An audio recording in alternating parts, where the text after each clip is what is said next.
Coming up on the Sports Desk, it's quickly becoming the biggest invitational tournament in its sport, and the Sports Desk was there for it all. Check out the Torrance National Invitational Tournament for the who's who in prep fast pitch. Plus, the man who makes it all happen joins us for the lowdown on his grand vision for it all and just what this annual event does for South Bay athletes and their hometown. And over on the diamond, Brittany Johnson catches up with the North Saxons to get a little hardball preview on the Pioneer League team's 2013 campaign. All that coming up and more right here on the Sports Desk.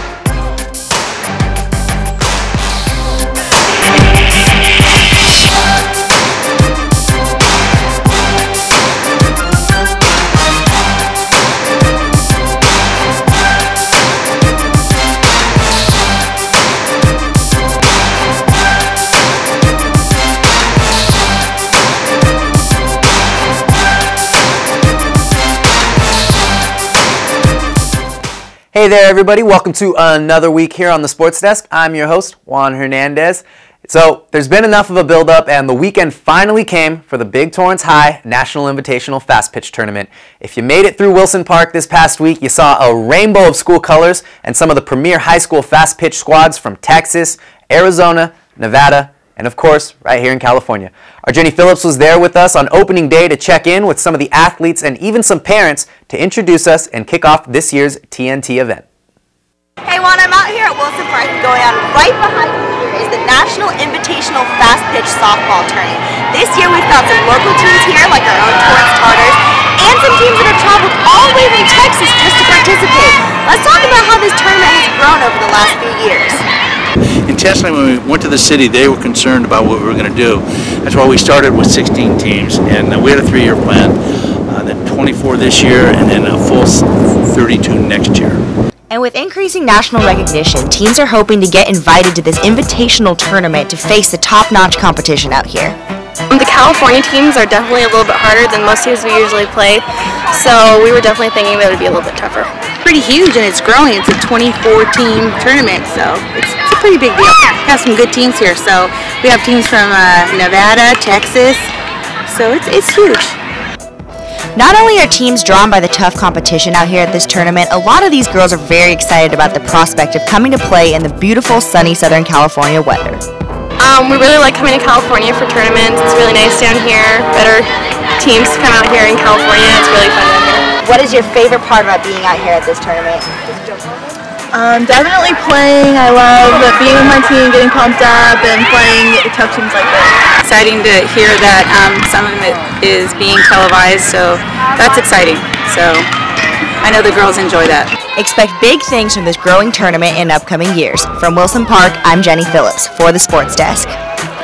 Thanks for that, Jenny. Now, we can and will tell you all about the tournament itself, what it means to the city of Torrance, and the future of prep fast pitch here in the South Bay and nationally. But, of course, who better to hear it all from than the man responsible for putting it all together himself, Mr. John Joseph. Check out a short convo we had with the Tournament Operations Director as he joined me in the play-by-play booth this weekend during the tournament's semifinals game. Check it out. Actually, it's been very enjoyable. We've had a lot of good ball playing, but more importantly, we've got teams from all over the Western United States, and the girls are getting to interact with the kids of their own age that they really would never have an opportunity to meet. John, walk me through what the last couple of months have been like for you, because I know we've talked a lot as you've been setting up this tournament. You've been a busy man putting this whole thing together, yeah? The big part of my job, one of the biggest, is filling the tournament with quality teams. And we were pretty successful coming into the tournament before Thanksgiving. And then we had 3 teams, one from Bench, Oregon, Bingham, Utah, and Bishop O'Connell out of Chicago. All right after the Christmas area, right before the first of the year, called me, and they just couldn't raise the money to get it. It costs $15,000 to $20,000 to fly down here and put a team up for a week. Wow. And in this economy, they were just having problems. All 3, though, said that the money they've raised for this trip, they are putting on hold, and they will be out here next year. So we'll look forward to having a team from Oregon, a team from Utah, and a team from Chicago out here. And we were actually talking about this on day 1 of the tournament. I think you told me you have, what, 32 teams already confirmed for next year? We have almost 40 teams that want to get in. We'll probably get another probably double that amount requesting to get in, and we're going to try to get the 32 best teams that we can, 16 from California and 16 from somewhere either Northern California or outside. We want state diversity. We want state champions and state finalists, preferably, and state diversity if we can. So really, and this is something we've talked about a lot over the last couple days, this is really the concept is we want to make this the premier fast pitch tournament in the entire country, yeah? Without a doubt, and we're getting close. And if you want to hear the whole interview or watch our replays from the games themselves, it's all real easy to find. Check us out online on our website, torranceca.gov, and click on the TNT softball link, or you can go directly to our live stream link there where the games were streamed, so all the teams and their families and friends back home can check in all over the country. For all of us here in town, the semifinal and championship games from the final day of the tournament will air starting this week at 4 p.m. on Torrance Channel 22. All right, everybody, coming up after the break, we'll get right into it all with some scores and updates from the games, see how a few local squads fared this year, plus we'll have the highlight from the big one itself, see who's taken home the trophy for this year's Torrance National Invitational. My name's Eddie Metcalf. I enjoy working in my yard, and you know I can't do that anymore because I'm missing most of my lung. They did a CAT scan of my kidneys. No more kidney stones, that's the good news, but we found a spot on your lung. That frankly scared the hell out of me. I hadn't smoked in 22 years. How could this happen to me? He said, well, you know about radon gas. Yeah, you know, I heard about it. He said, well, the second leading cause of cancer in America is radon. 22,000 people a year die from this. I literally left the doctor's office, got a test kit, put it in the house, and our result was 39.8. The upper limit is 4. We got to get this fixed. That was on a Monday, and on Wednesday, our mitigation system was up and running. Well, I think everybody should have their house tested. We'd never known we'd still be living there. I could get another tumor from it, but right now it's changing my life.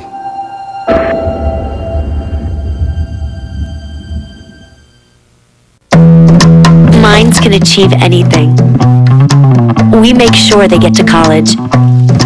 Federal student aid provides more than $150 billion in grants, loans, and work-study funds to make college possible for anyone with the mind to get there. Because if given the chance, minds will do great things. Federal Student Aid, proud sponsor of the American Mind. Learn more about money for college at studentaid.gov. Hey there, everybody. Welcome back. We filled you in a little on all the excitement around this year's TNT event, held at Wilson Park for now the second year in a row. Check out how a couple of the local teams sized up. First up, the host team, the Lady Tartars, started off their weekend strong against Bishop Gorman of Las Vegas. Tell you what, the Gales did not get on a bus, drive out here expecting the Torrance offense to be firing on all cylinders when they showed up. They enter the 5th inning, Torrance up 4-0. CC DaCosta leads them off as the Tartars would load the bases, record 2 outs. Then, with 2 out in the inning, things got started. A big slam from Haley Petrocelli ignited an 11-run 5th inning as the Tartars would send 16 batters to the plate and run away with their opening game 15-1. Next 2 matchups not so kind to Torrance, specifically their game against Coronado out of Nevada. With a 5-1 lead heading into the 7th, Coronado gets the rally monkey going themselves and fired off a huge crooked number, 5 to be exact, to steal one away from the Tartars on day 1. The 1-2 record by the end of day 2, too much to overcome as the Tartars did bounce back against Foothill of Henderson, Nevada and the West Warriors, but too little too late. The Tartars will have to wait till next year if they want to win their trophy in their home tourney. North High experiencing an equally frustrating first day of pool play when they took on Moore Park early. It was a battle of D1 prospects from the pitcher's circle. Rachel Farrington tossing the pill for Moore Park headed to Cal Berkeley to take on the Pac-12 next year, and the Saxons unable to get much of anything going against the Musketeers, falling 5-1. The loss to Moore Park, their only slip-up of the first 2 days until they run into DeMonte Ranch out of Reno, Nevada. Saxons jump on them early and took a short-lived 2-0 lead in the top of the 3rd before the Mustangs shut them down. Nothing but blanks after that. The squad from out of state puts up 2 in the bottom half of the 3rd and another in the 5th, just enough to send the Saxons packing without any hardware after a long 3 days of ball at Wilson Park. West High and Bishop Montgomery High, the other two Torrance schools invited out to play at Wilson Park. Both teams showing up, making some noise as well. West tops Arborview out of Las Vegas 5-1. The Aggies lead it off with a run in the first, but the Warriors sprinkle 5 from the 3rd to 5th innings with 10 hits total. You saw they fell to Torrance earlier. They come out flat against North High in a short one. Only 5 innings there because of the mercy rule. 12-3 the final score between West and North. Bishop Montgomery getting their shot and an out-of-state squad as well. They took down Coronado 10-5 in the final day of tournament play, getting the win with 15 hits against the team from Las Vegas, prepping the Knights for league play, which will start later this week against Del Rey, LaSalle. All right, and now that you got the update on the 4 Torrance squads that played this past weekend, time to jump over to the Big Kahuna. 24 teams, 13 from out of state, invited to play in what's well on its way to becoming the country's premier prep softball tournament. And it all came down to the 2 California teams, the Moorpark Musketeers, led by Cal-bound Rachel Farrington, and her opponent tossing the pill for the King Wolves out of Riverside, Alexis Osorio, a recruit headed to the Alabama Crimson Tide that was flat out dealing all weekend long. Check it out. So King, Moorpark, I told you Alexis Osorio taking the bump for King, and she's headed off to the SEC. They take their softball very seriously in the SEC, so we know Osorio must have some good stuff, and that was the case in this tournament. Set him up, and she would mow him down early on, striking out the side in just the 2nd inning alone.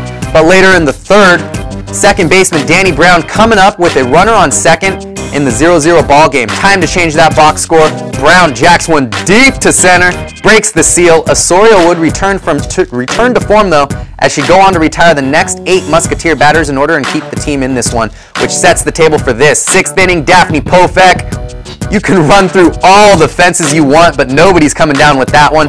Pofek comes up with the biggest hit of the tournament up to this point. So we're on to the last inning now. Tie ball game, and Pofek on the mound for the Wolves, but there she is again. Miss Danny Brown one more time with a seed through the middle of the infield to lead them off. And that's going to set the Musketeers up to play some small ball. The shortstop, Madison Fleming, doing her job to move the leadoff runner into scoring position. Now, the tension is high, with Brown threatening for Moorpark late in the game. So, you guys know what's coming next. Nicole Pufal comes through in the clutch. It's a whole cast of characters coming together for Moorpark. Pufal with a shot to center that would prove to be the biggest hit of the weekend, as it set the table for Rachel Farrington, the Musketeers ace, headed to Cal Berkeley next year like we told you. She's going to come out and do her part, shutting them down the rest of the way. Moorpark, your 2013 TNT champions. So, wrapping up the tournament with Moorpark taking home the hardware. 2 Torrance ballplayers actually making the all-tournament team. CC DaCosta of the Tartars putting forth a solid performance along with Pioneer League opponent Saxon's pitcher Sydney Overly. Both girls fighting their way onto the all-tournament team this year, which featured 16 ladies in total. 7 of those 16 playing for the Wolves and the Musketeers. We just saw them in that championship game right there. So, 3 days, 60 games, but now that it's all said and done, how do we know the impact this tournament has on its sport? Last year's winner, Norco, won the whole thing and moved into national recognition, according to MaxPreps.com. But aside from obvious competitive advantages of bringing the best to Torrance for a weekend each year, our Visalis explored a little more about what this event has to offer to its athletes, the families that bring them all here, and the great city hosting it all. 24 teams came to Wilson Park here in Torrance with the hope of winning the 2nd annual Torrance National Tournament, an invitational that will expand to 32 teams next year. And although this year's winner was not homegrown, according to tournament director John Joseph, the city of Torrance was the biggest beneficiary. 13 schools that are staying in local hotels 3 or 4 nights, which is 300 or 400 hotel rooms during the tournament. They're living here, they're eating at the restaurants, they're going, and we're across the street from the mall. These are high school girls, so the mall is a huge draw to them. Del Amo Mall and the city of Torrance aren't the only ones reaping the rewards. Torrance High, the host school for the tournament, can also call itself a winner. And the big thing is it's helping Torrance High School. You know, with the funding of the schools, money's tight, and every dollar over expenses goes to the softball program here at Torrance High, and so that's the biggest single benefit we have, other than the economic impact of the city of Torrance itself and the local businesses. For the 13 schools who visited the city, it was spring break. And a lot of these athletes had other things on their mind after making the trek to Torrance. I want to go to Disneyland. Yeah, Disneyland. Knott's Berry Farm would be fun. Yeah. Okay. Yeah. I don't know, we were just excited. There's no beaches. There's just an ugly lake, so. Yeah. We were just excited. We have nothing in Vegas. Like a bunch of little kids like running towards the beach. It was funny. While Centennial of Las Vegas may have had their dreams come true in Disneyland, other teams, well, they weren't as lucky. Last night we finished up at about 11. We drove home. They got some rest. Then we got right back on the road to come back out here for a 3 o'clock game the next day. So we commuted back and forth for the 3 days. While the business routine worked for Moore Park, the eventual tournament champions, for Torrance softball parent Irene Moreno and King of Riverside parent Erica Osorio, it's a chance for families to reconnect. Her daughter's a pitcher, and she's Alabama bound. She's my goddaughter, so it is very exciting because they live far out and we don't get to see each other. So the fact that this national tournament can bring us together, for softball, it's, doesn't get much better than that. For the Sports Desk, I'm Vi Salas. Hey, thanks for that, Vi. So coming up after the break, we're going to step out of the pitcher's circle and onto the bump. Time to take a look at what some squads around Torrance are doing on the other diamond, including the North Saxons and their rotation of starters getting the pearl as they chase a Pioneer League crown in 2013. Hey, what's up? I'm Bella. Yo, what up? This is Vinny Guadagnino. I'm Nick Cannon. Hi, I'm Aziz Ansari. That was your line. You can help by joining DoSomething.org. DoSomething.org. That's why I'm teaming up with DoSomething.org.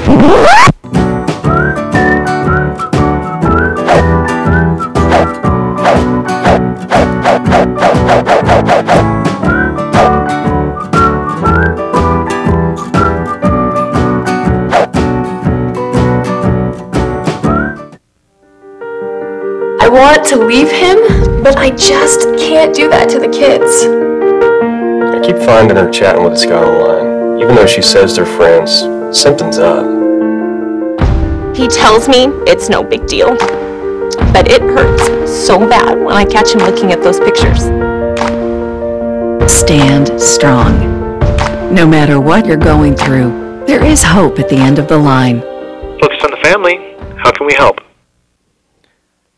Hey everyone, so welcome back to the show. We gave you the lowdown on the Torrance National Tournament and everything that went down at Wilson Park this last week, while it was of course business as usual on diamonds all across the South Bay for everybody playing hardball. First up, we've been watching El Camino College as they turned around a frustrating preseason by taking control of first place in the South Coast Conference by winning their first conference series. Against Mount Sac, not so great. Saturday's rubber match of the series, a tough one to swallow for the Warriors. 3-2 the score going into the ninth.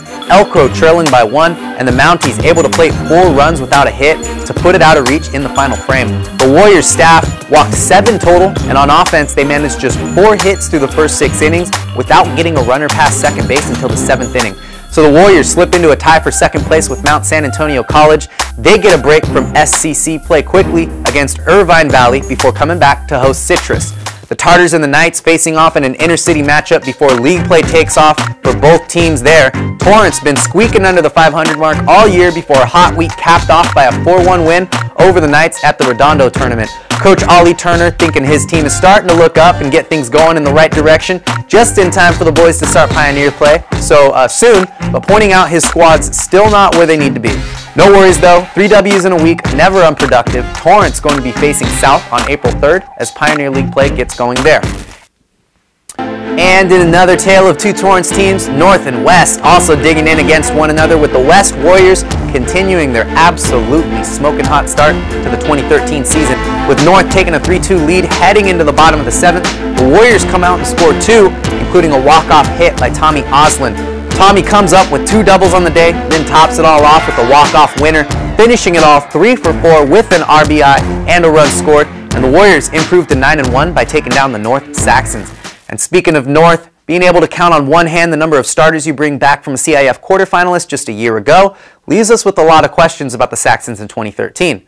Who's returning? Who gets the pill if the Pioneer League is on the line come May? And sitting just above 500 right now, what do we know about this year's Saxons squad? Brittany Johnson gives us a look.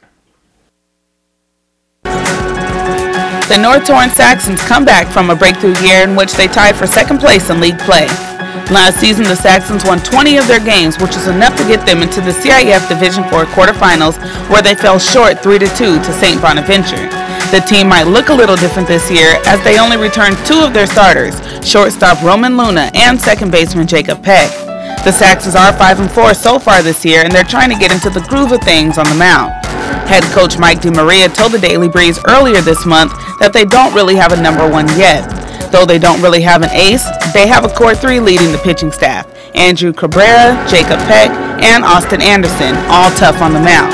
Things that are the same about this team from last year is their speed and confidence, and they have a coach with 7 years Saxon experience, which doesn't hurt, and he knows what it takes to win. Reporting from the Sports Desk, I'm Brittany Johnson. Thanks for that, Brittany. Always good to get an inside look and a bit of a recap on where some of our teams are at heading into league play. But as you know here at the Sports Desk, it's not just prep sports. Community leagues, events, and teams are always welcome on the show, so if you got something you're anxious to share, do not hesitate to give us a call or an email anytime.